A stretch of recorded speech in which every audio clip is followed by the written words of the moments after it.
There's a new article out about Indonesians that joined Islamic State, and it says that something like 800 Indonesians joined.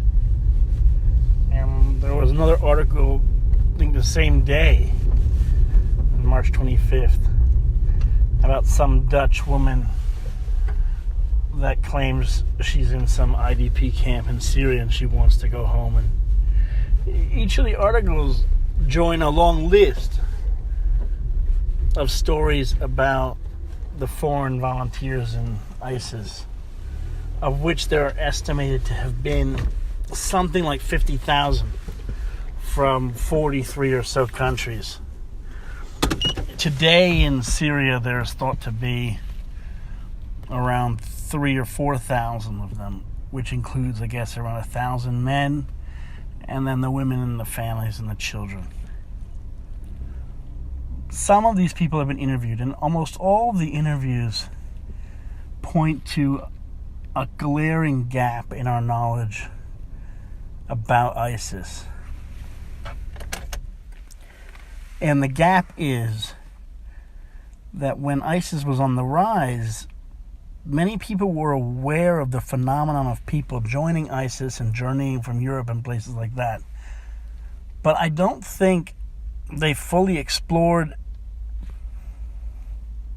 many aspects of what was going on. There were a lot of assumptions about the motivations, claiming that these people were duped, or that they're jihadist brides, or they were tricked, or they went to Syria to do good and join the rebellion and they got sucked into ISIS, or they faced poverty or discrimination at home or something, or somehow the rise of the populist far right in Europe was getting them to do this.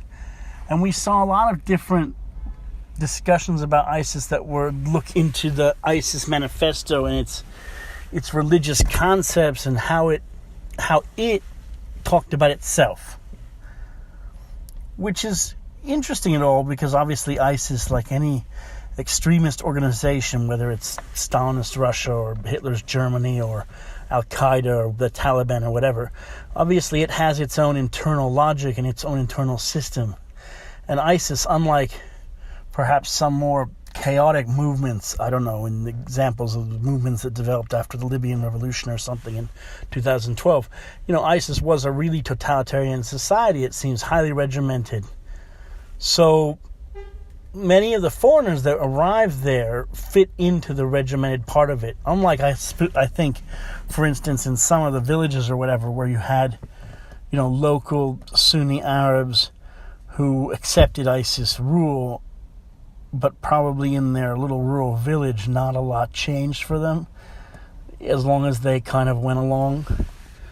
But I think a lot of the foreigners that came to join ISIS, what's interesting about them is that they did not become part at all of the local landscape. And when you hear them discuss their life under ISIS, you never hear any attempt really among them to have learned the local language, which would have been Arabic, to have had any interest in the local customs or traditions or landscape. These people had a really colonial mentality, and they saw Syria and Iraq as a blank slate that they could just take over and dominate.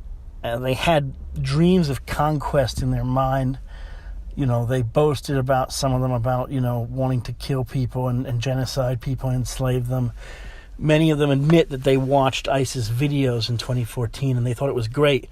They must have seen the videos of Camp Speicher or Sinjar, and they really wanted to participate in this. I mean, this is like someone who's watched the Einsatz group and videos of them murdering people in 1940 and traveling thousands of miles to join them.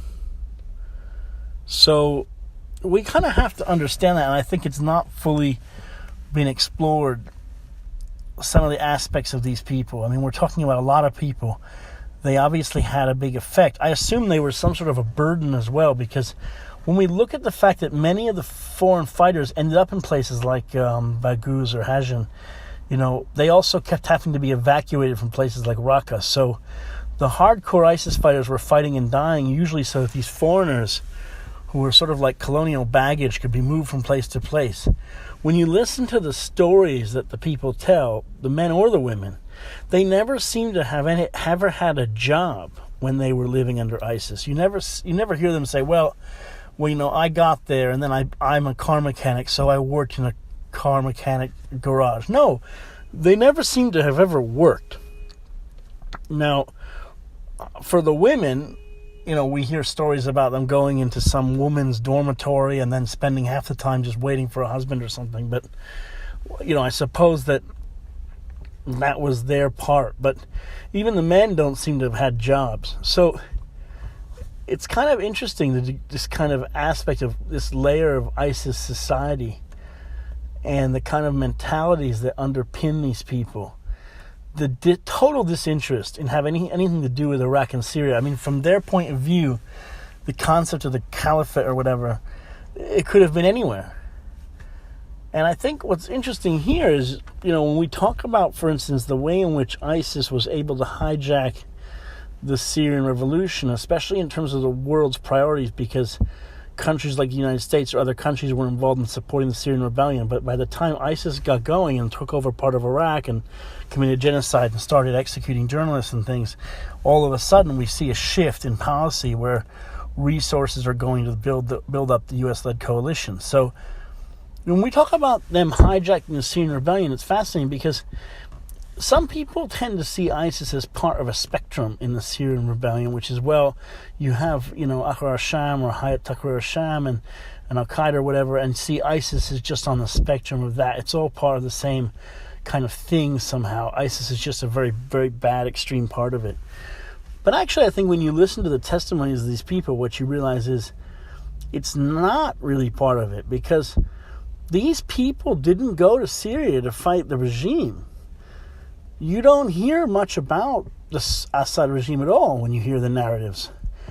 These people had no interest in Syrians. They had no interest in Iraqis. They had no interest in the average people. You never see them, for instance, doing anything positive or good. They don't ever volunteer to help IDPs or refugees. I mean, you listen to them now when they want to go home, and it's all about them. It's all self-centered. It's me, me, me.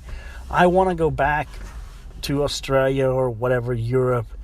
They act like the experience of joining ISIS was basically a kind of cool genocide tourism, and then basically the kind of tourism experience just didn't work out. It's like someone saying that spring break just sucked.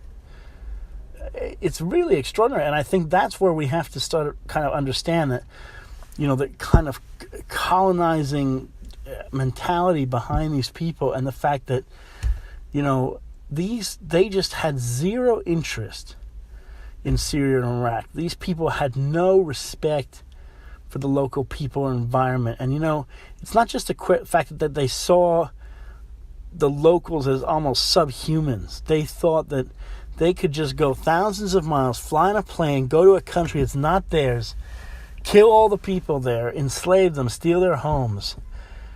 And there's no moment in which they say, well, that's just, I realize now it was wrong. It's not even that. Their only remorse is they say, well, it just wasn't quite as cool as I thought it would be.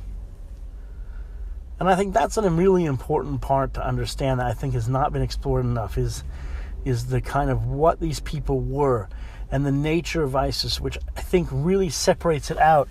It's not like Al-Shabaab or the Taliban or something, because look, in the end of the day, the Taliban is rooted in Afghanistan. Al-Shabaab is rooted in Somalia.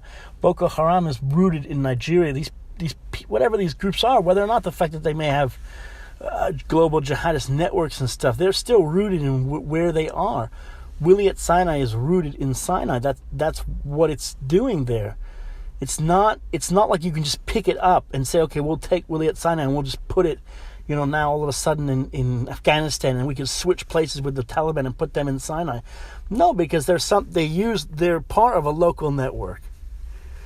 And I think that's what makes ISIS very different and makes it basically a kind of colonialist style movement, and it has to be understood in that respect.